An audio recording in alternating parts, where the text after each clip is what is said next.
LPG की फ़ी kilo कीमत में ₹6.37 इजाफा। नोटिफिकेशन जारी। फरवरी के लिए एलपीजी की कीमत ₹226 फ़ी किलो मुकर्रर, जबकि एलपीजी का घरेलू सिलेंडर ₹75.21 महंगा हो गया।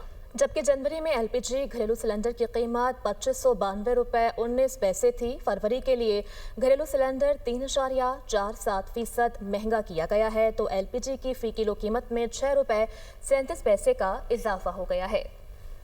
एलपीजी की फ़ी किलो कीमत में ₹6.37 इजाफा। नोटिफिकेशन जारी। फरवरी के लिए एलपीजी की कीमत ₹226 फ़ी किलो मुकर्रर, जबकि एलपीजी का घरेलू सिलेंडर ₹75.21 महंगा हो गया।